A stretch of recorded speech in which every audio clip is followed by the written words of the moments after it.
আমি বললাম ইয়া বলে দুজন হাত মিলিয়ে নিলাম। রোহান বলল, আরিশফার মুখে আপনার নাম আর কথা শুনেছি। আমি একটু অবাক হয়ে বললাম, তাই নাকি? রোহান বলল, আরিশফা বলেছিল ওর আরেকজন ভাই ছিল আদিব ভাইয়া, অনেক ছোটবেলায় নাকি হারিয়ে গেছে। আপনি নাকি দেখতে অনেকটা ওর ভাইয়ের ছোটবেলার চেহারার সাথে মিল যায়। রোহান এক নাগারে কথাগুলো বলে যাচ্ছে আর আমি শুধু শুনছি।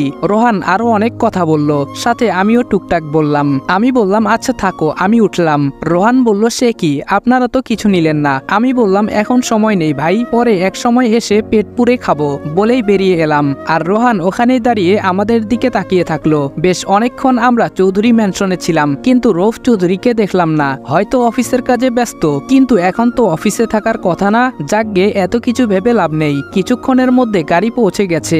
আমি ভেতরে গিয়ে বাবাকে জানিয়ে দিলাম সব ঠিকঠাক মতো পৌঁছে গেছে বলে রুমে এসে ফ্রেশ হয়ে নিয়ে রুমে কিছুক্ষণ বসে থাকলাম। কেমন যেন লাগছে, মনে হচ্ছে আমার অবর্তমানে আমার রুমে কেউ প্রবেশ করেছিল। কেমন যেন খটকা লাগছে। তখনই মনে পড়লো আজকে রুমে তালা দেওয়া হয়নি। কে আসতে পারে বুঝতে পারছি না। কার্ড আর পিস্তল আমার সাথেই ছিল, তবে ল্যাপটপটা বাসায় ছিল। তাড়াতাড়ি গিয়ে ল্যাপটপটা অন করে দেখলাম না, তেমন কিছু হয়নি। আর হবেই বা কি করে? অনুমান করে পাসওয়ার্ড দেওয়া কারো সাধ্যের বাহিরে, তাই নিশ্চিত হলাম। পুরো বাড়িতে বিয়ের তোড়জোড় চলছে। আমি কোথা থেকে শুরু করব বুঝতে পারছি না। রাফসান চৌধুরীর উপর যেই সন্দেহের তীরটা গিয়ে ঠেকেছিল, কিন্তু সে তো এখন কোমায়। কি করি? রোহান চৌধুরীকে সন্দেহের কোনো অবকাশ পেলাম না। ছেলেটা খুব অমায়িক আর ভদ্র বলেই মনে হলো। তাহলে সন্দেহ এখন কাকে করব? রাফসানকে একবার দেখতে হবে। তখন মারার ধান্দায় দেখতে পাইনি, তাই রাজনকে ফোন দিয়ে হাসপাতালের ঠিকানাটা নিয়ে নিলাম। এখন ঘড়িতে রাত 9টা বাজে, তাই বাইকের চাবিটা নিয়ে বেরিয়ে পড়ি হাসপাতালের উদ্দেশ্যে। সেখানে গিয়ে তো আমি অবাক, ইসি আছে এখানে, তবে ছদ্মবেশে। ছদ্মবেশ ধারণ করলেও আমার চিনতে ভুল হয়নি। তার মানে হলো আরসি এর আসল পূর্ণরূপটা যে রাফসান চৌধুরী, এটা ওরা ভেবে নিয়েছে। তবে আমার কেন জানি মনে হচ্ছে পেছনে অন্য কেউ আছে। রাফসান কিছুতেই মূল হতে পারে না। এখন ভেতরে যাওয়া ঠিক হবে না, তাই বেরিয়ে আসি। আবারও নিজের ভাগ্যকে গালাগাল করে বাইক নিয়ে সামনে এগোলাম। বাসায় যাব না, তাহলে এখন কোথায় যাব? ভাবতে ভাবতে রাতুলদের বাসার সামনে এসে দাঁড়ালাম। কলিং বেল চাপতেই নীরব দরজা খুলে দেয়। নীরব বলল, স্যার আসুন আসুন। আমি বললাম, বাকিরা কোথায়? নীরব বলল, সবাই আছে স্যার, ওরা রুমে কাজ করছে। বসুন স্যার, আমি সবাইকে ডাকছি। আমি বললাম, ডাকতে হবে না, আমি যাচ্ছি ভেতরে। নীরব বলল, ওকে স্যার, এই বলে গেট লাগাতে চলে গেল।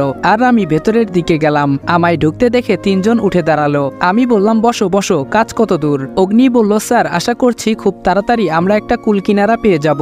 আয়াস বলল, স্যার সন্দেহভাজন সবার উপর নজর সমান তালে চলছে, তবে কাউকেই তেমন ভাবে ধরা যাচ্ছে না। এর মানে এই নয় সবাই ধোয়া তুলসী পাতা। স্যার অনেকের কাজ যাচাই করা হচ্ছে, আর অনেক অবৈধ সম্পদ বাজেয়াপ্ত করে কোষাগারে জমা দেওয়া হয়ে গেছে। আমি বললাম, ওয়েল ডান। অগ্নি বলল, স্যার সন্দেহের তীর এখন রৌফ আর রোহান চৌধুরীর উপর। আমি বললাম, না আরেকজন আছে। রাতুল বলল, কে স্যার? আমি বললাম, রাফসান চৌধুরী। নামটা শুনে ওরা অনেকটাই অবাক, কারণ আমাদের পূর্ব তালিকায় এই নাম নেই। নীরব বলল, রাফসান চৌধুরী কে স্যার? আমি বললাম, বলছি। তারপর আমি পুরো ঘটনা ওদের খুলে বলি। আয়াস বলল, ওহ গড, তার মানে সে এখন কোমায়। রাতুল বলল, তাহলে স্যার আমাদের কাজ তো এখন সহজ হবে বলে মনে হচ্ছে, মেন কালপ্রিট যখন কোমায়। আমি বললাম, আমার কেন জানি মনে হচ্ছে এর পেছনে অন্য কেউ আছে। নীরব বলল, কে হতে পারে স্যার? আমি বললাম, সেটাই জানতে হবে আমাদের। এক কাজ করো রাতুল এবং নীরব, কাল তৈরি থেকো, আমরা কাল আবার মিশনে যাব। দুজনেই বলল, ওকে স্যার। অগ্নি বলল, স্যার আমি যেতে চাই। নীরব বলল, চুপ। অগ্নি বলল, তুই চুপ, তুই বাসায় কাজ কর। আমি বললাম, শান্ত হও, তোমরা আমার কথা শোনো। কাল নীরব রাতুল তৈরি থাকবে, আর এরপরে যেই মিশন হবে তখন ইনশাআল্লাহ অগ্নি এবং আয়াস যাবে। ওদের সাথে আরো কিছু কথাবার্তা বলে আমি বেরিয়ে পড়লাম। রাত এখন 11:30 বাজে। সবাই এখনো সজাগ, তাই আস্তে আস্তে ভেতরে ঢুকে পড়লাম। সোজা নিজের রুমে চলে এসেছি। ফ্রেশ হয়ে এসে সোফায় বসেছি। হঠাৎ কার্ডটার কথা মনে হলো। পকেটে হাত দিয়ে দেখি আমার কার্ড নেই। সারা ঘর খুঁজে কোথাও পাইনি। কোথায় গেল আমার কার্ড? কেউ নিয়ে যায়নি তো? আমি কি ধরা পড়ে গেলাম? কার্ডটা কোথাও পাচ্ছি না। আর এদিকে ভয়ে আমার হাত পা কাঁপছে। কি হবে এখন? জানি না কার হাতে পড়েছে। নিচে চলে গেলাম। দেখি ইসি সোফায় বসে ল্যাপটপে কাজ করছে। ওকে দেখে মনে হয় না আমার প্রতি কোনো ইন্টারেস্ট আছে। তাহলে কে নিতে পারে? তখন ওই পকেটে ফোনটা বেজে ওঠে। আমি বললাম, হ্যালো।